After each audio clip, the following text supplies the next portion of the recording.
Mesdames et messieurs, bonjour, bonsoir, je suis PF pour LTLT.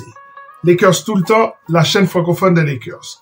Pourtant, aujourd'hui, je vais vous parler du trade entre les Wolves de Minnesota et les Knicks de New York. Vous allez voir que ça a des répercussions sur les Los Angeles Lakers. Nous allons en parler. Lakers tout le temps, c'est tout de suite. Step 1, wake up early, gonna rise with the sun. Step 2, get some good, some food in you. Step 3, think real hard about what you wanna be. Step 4, everybody just do your thing. Wake up, today's gonna be a good day. Wake up, today's gonna be a good day.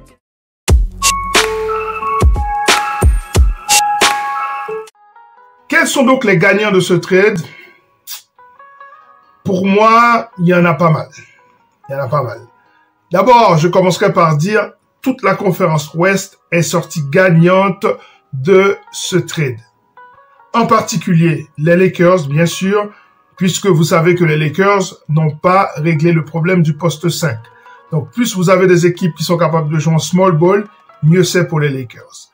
Il y a encore une équipe qui doit se dire, oulala, on est soulagé.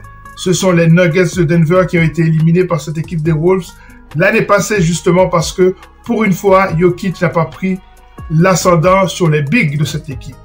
Du coup, maintenant, tu rajoutes un Julius Randle qui est certes un joueur puissant, mais n'a pas la taille. Cette taille qui permet justement à cette équipe des Wolves d'avoir une sorte de supériorité et de pouvoir switcher avec plusieurs types de combinaisons possibles, soit avec Naz Reid en sortie de banc, soit avec Rudy Gobert où on joue grand, soit avec Anthony Towns où on continue à jouer grand et à avoir du spacing sur le terrain. Donc, Denver doit se dire, oh, merci beaucoup aux Knicks de New York de nous avoir sorti 4 de cette conférence Ouest. À côté de ça, parmi les gagnants, bien sûr, les Knicks de New York, nous allons en parler, nous allons voir pourquoi cette équipe était obligée de faire ce move. Et puis, il faut pas oublier que OKC aussi, OKC a eu pas mal de problèmes de puissance à l'intérieur qu'ils ont un petit peu compensé pendant cette intersaison avec la signature d'Isaac Hartenstein. Mais justement, je pense que c'est l'une des équipes qui doit se dire aujourd'hui, bravo aux Knicks de New York. Mais il faut pas oublier les perdants non plus. Je peux dire d'ores et déjà que l'un des perdants de ce trade est Rob Pelinka. Pourquoi? Parce que Rob Pelinka n'arrive pas à faire ce que les Knicks font.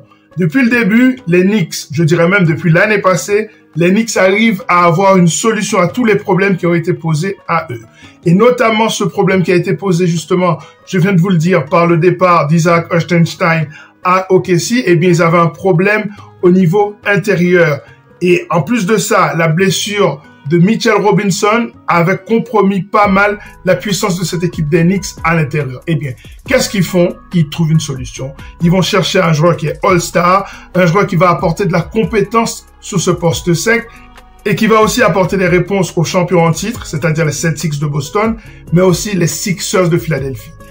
Je vous dis que les Sixers sont pour moi l'équipe à battre à l'Est avec New York et les Celtics de Boston. Pour moi, ce sont ces trois-là.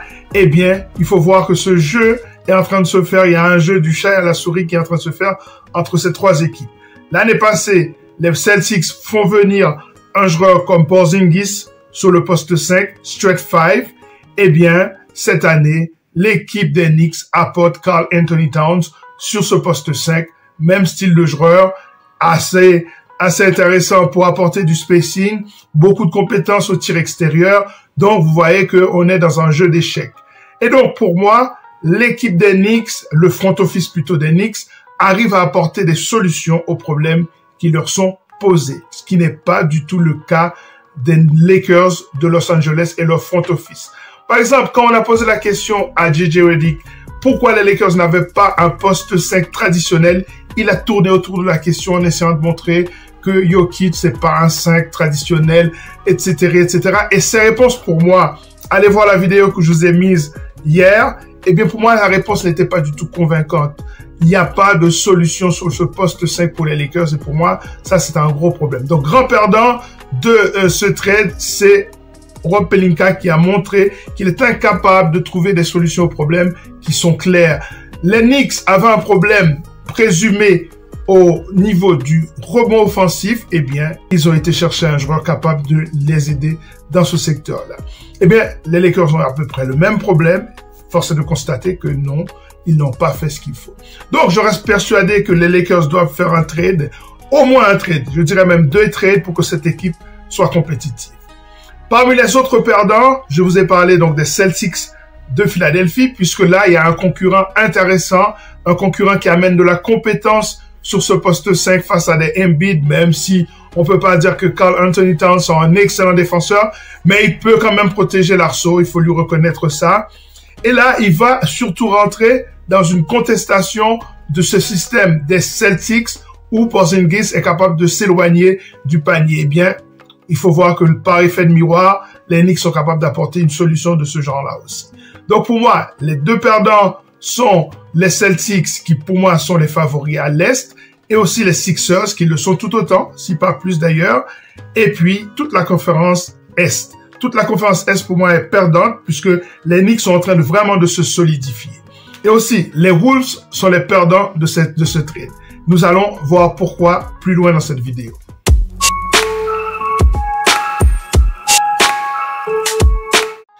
Pourquoi les Knicks ont-ils, pour moi, gagné ce trade? Parce que ils ont apporté une solution basket, mais aussi une solution business. Il ne faut pas oublier qu'il y a une grande communauté dominicaine à New York. Ça veut dire que le fait de faire venir Kat à New York, d'un point de vue business, ça va rouler pour cette équipe des Knicks. Mais au-delà de ça, et c'est ça qui nous intéresse le plus ici, c'est aussi la solution basket. Je vous ai parlé du problème de taille qui est posé par la blessure et le fait aussi que dans la free agency, ils ont perdu un big en la personne d'Isaac Hartenstein. Eh bien, ils ont pu apporter une solution, ne serait-ce que partielle, à ce problème. Ça, c'est du point de vue du rebond. Ensuite, à côté de ça, vous avez quand même, pour moi, une incompatibilité entre Jalen Brunson et Julius Randle. Vous avez 2 gauchers, manieur de balle, joueur d'isolation, qui, à mon sens, ne pouvaient pas jouer ensemble. J'ai toujours pensé que ça, c'était une formule qui n'allait pas fonctionner. D'ailleurs, pourquoi les Knicks ont eu une si belle saison l'année passée? À mon sens, c'est parce que ils n'avaient pas Julius Randle, qui est un joueur qui est assez prévisible. Il a une bonne main gauche, il est capable de créer son propre tir, il est capable d'attaquer les match-ups, il est capable d'apporter sur sa main gauche, mais on sait aussi que au moment des playoffs, les défenses s'ajustent. Ils ont tendance à l'envoyer sur sa main droite et là, problème, il n'arrive plus à apporter autant de production qu'il a pu le faire pendant la saison régulière où les équipes n'ont pas forcément beaucoup de temps pour se préparer pour lui. Donc, pour moi, d'un point de vue basket, ce jeu en isolation qui était promis par ces 2 joueurs sera un petit peu altéré par le transfert de Randle. Là, maintenant, vous avez un Karl Anthony Towns qui, est capable de driver. C'est un excellent driver. C'est un excellent shooter à 3 points. C'est un joueur qui a aussi son petit mid-range. Donc, tout ça fait que cette équipe des Knicks a beaucoup plus de variété au niveau offensif. En plus, vous avez dès lors maintenant une rotation avec des joueurs qui sont capables de switcher sur presque tous les postes. Vous avez donc Brunson sur le poste 1. Je pense que Bridges sera sur le poste 2, même s'il est capable de jouer aussi sur le poste 3. Je mettrais plutôt Josh Hart sur le poste 2 ou le poste 3. En tout cas, c'est un gars, il est petit de taille, mais il est tanké. Il est capable de jouer 2, 3, même 4. Donc, vous avez ça aussi comme un atout. À côté de ça, vous avez Anunoby qui est capable de jouer soit sur le poste de small forward, soit sur le poste de power forward. Et donc, lui, il t'apporte une solution aussi qui est variée.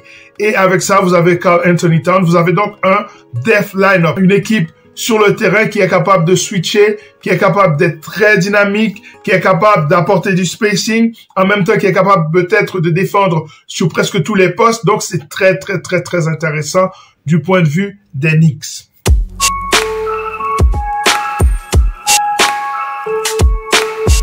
Pour les Wolves, il faut aussi analyser ce trade de 2 points de vue. D'un point de vue business, mais aussi d'un point de vue basket. Du point de vue business, ce qui est fait dans ce trade, c'est que l'équipe des Wolves s'est débarrassée d'un gros contrat.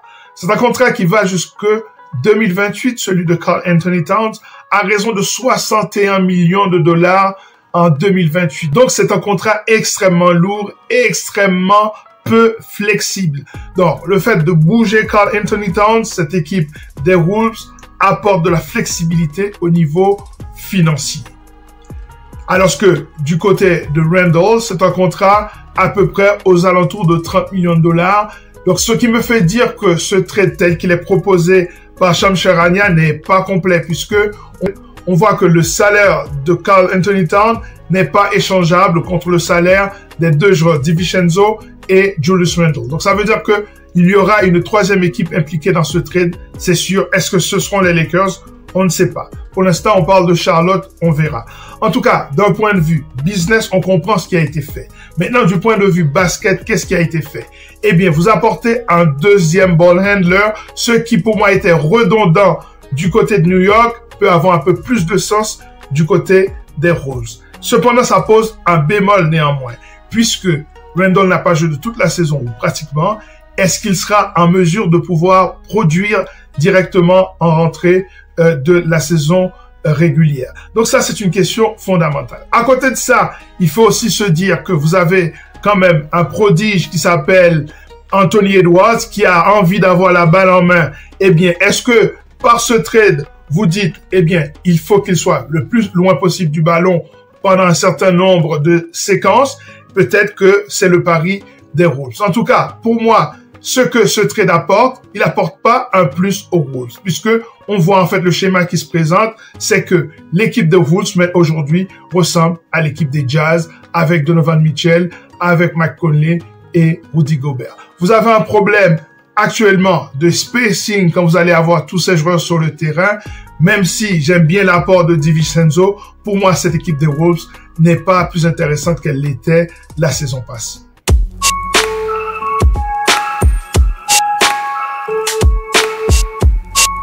Par conséquent, on en a parlé, les Lakers qui commencent à la fois la pré-saison face aux Wolves et la saison régulière face aux Wolves devraient être heureux.